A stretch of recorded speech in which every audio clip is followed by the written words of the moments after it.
దీంట్లో ఏదో P4 అంటారు. నాకు అర్థం కాదు. P4 మహిళల్ని ఏమైనా ఆర్థికంగా వాళ్ళని నిలదొక్కోవడానికి మీరు ఇచ్చిన హామీయా? ఆ హామీ ఎలాగా నిర్వర్తిస్తారో కూడా తెలీదా? P4లో ఏదో ఉన్న వాళ్ళంట లేని వాళ్ళకంట సమకూర్చి చేసి పెట్టాలంట. అసలు ఎక్కడైనా జరిగిద్దా? ఎక్కడైనా అలా జరిగితే మన రాష్ట్రం ఎందుకు ఈ పరిస్థితిలో ఉంటుందని చెప్పి మిమ్మల్ని అడుగుతున్నాం. అలాగే తల్లికి వందనం అయిపోయింది, ఆడబిడ్డ నిధి అయిపోయింది. ఇంకొక మోసం ఏంటో తెలుసా? 50 సంవత్సరాలు దాటిన ప్రతి మహిళకి, ఎస్సీ ఎస్టీ బీసీ మహిళలకి మరి పెన్షన్ 4000 ఇస్తారని చెప్పారు. ఏవి 4000? మహిళలు లేరా? అంటే 50 సంవత్సరాలు దాటిన వాళ్ళు మహిళలుగా మీరు కన్సిడర్ చేయట్లేదా? లేకపోతే మహిళలు ఈ రాష్ట్రంలో లేరా? దాదాపుగా 96,000 వాళ్ళకి మీరు బాకీ ఉన్నారు.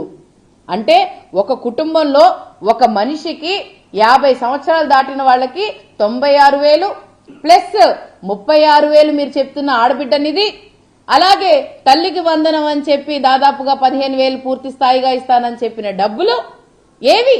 ఒక మనిషిని ఆర్థికంగా నిలదొక్కోవడానికి చేయటానికి ఈరోజు ఈ కూటమి ప్రభుత్వంలో మహిళలు ఏడుస్తున్నారు. వాళ్ళ ఆర్తనాదాలు నిజంగానే చాలా బాధగా ఉంది. ఎందుకనంటే బయటికి చిన్న ఇప్పుడు దాకా బయటికి రానోళ్ళు కూడా బయటకు వచ్చి పనులు చేసుకోవాల్సిన పరిస్థితికి వచ్చింది.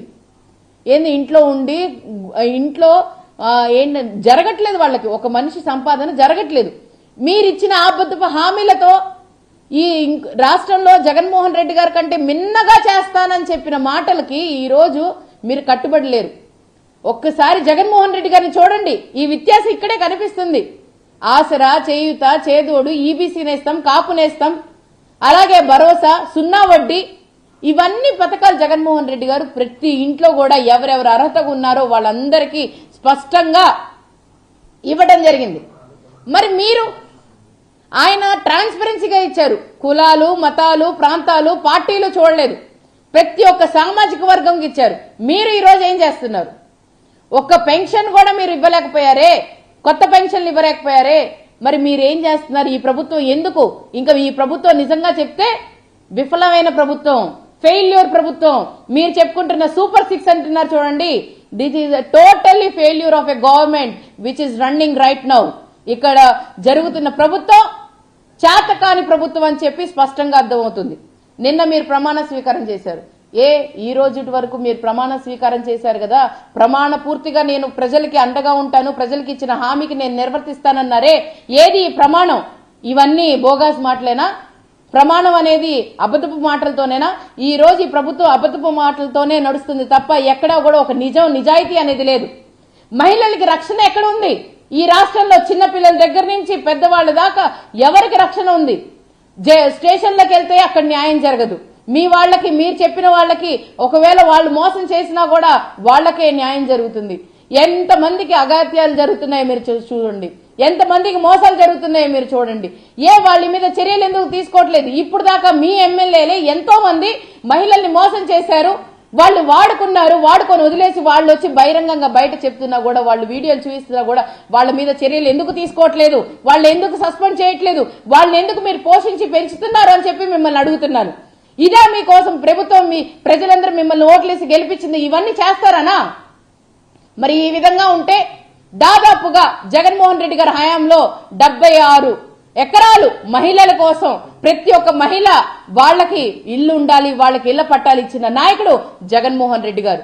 మరి వాళ్ళందరికీ ఇళ్ల పట్టాలు ఇచ్చి వాళ్ళకి ఆర్థికంగా నిలబడడానికి ఈ పథకాలు ఇచ్చి వాళ్ళ కుటుంబాలకి మంచి చేయడానికి జగన్మోహన్ రెడ్డి గారు ఒక అన్నలాగా ఉంటే, ఈ రోజు నిజంగానే మీరు ఒక రాక్షసుడిలాగా ఉన్నారు. ఎందుకనంటే ఆ కూటమి ప్రభుత్వంలో మీరు నిజంగానే న్యాయం చేయలేకపోతున్నారు, కానీ ఆ కుటుంబానికి భారంగా మారింది. మరి ఎవరు చూసుకుంటారు? ఎవరు బాధ్యత వహిస్తారని చెప్పి మిమ్మల్ని అడుగుతున్నాం. అలాగే అమరావతిలో దాదాపుగా జగన్మోహన్ రెడ్డి గారు 50,000 మందికి అక్కడ ఇళ్ల పట్టాలు ఇప్పిస్తే వాళ్ళకి ఇప్పుడు దాకా కూడా సమాధానం ఇవ్వలేదు. దాన్ని క్యాన్సిల్ చేశారు. పేదవాడు అమరావతి దాంట్లో ఉండటానికి అర్హులు కాదా అని అడుగుతున్నాను. పేదవాడికి అర్హత లేదా అమరావతి ప్రాంతంలో వాళ్ళు ఉండటానికి? వాళ్ళకి ఏం న్యాయం చేస్తారని చెప్పి అడుగుతున్నాం. వీళ్ళందరికీ ఏం న్యాయం చేస్తారు? అందుకోసమే వెన్నుపోటు చంద్రబాబు నాయుడు గారు అని అంటారు. ఊరికనే అనరు. ఎందుకనంటే వెన్నుపోటు పొడవటమే మీ నైజం, వెన్నుపోటే మీ బ్రాండ్ అంబాసిడర్, వెన్నుపోటే మీ బిరుదు. మరి ఇవన్నీ మరి చంద్రబాబు నాయుడు గారికి మరి ఈ కూటమి ప్రభుత్వంలో మీరిచ్చిన హామీలు మేమెవరిని దూషించట్లేదు, మేమెవరిని ఇచ్చేయట్లేదు.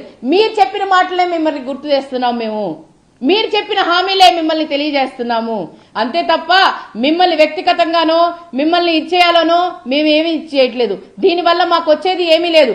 కానీ మీరు చెప్పి మహిళల్ని మోసం చేశారే, ఈ రోజు ఒక్క మహిళకైనా మీరు రోడ్డు మీదకి వచ్చి సమాధానం చెప్పగలుగుతారా అని చెప్పి అడుగుతున్నాం మిమ్మల్ని. మీరు పెన్షన్లు, మీరు చెప్పిన పెన్షన్లు ఏమైనాయి, మీరు చెప్పిన ఆసరా, మీరు చెప్పిన పథకాలు ఏమైనాయి? గ్యాస్ సిలిండర్లు అన్నారు, ఏవి ఆ గ్యాస్ సిలిండర్లు?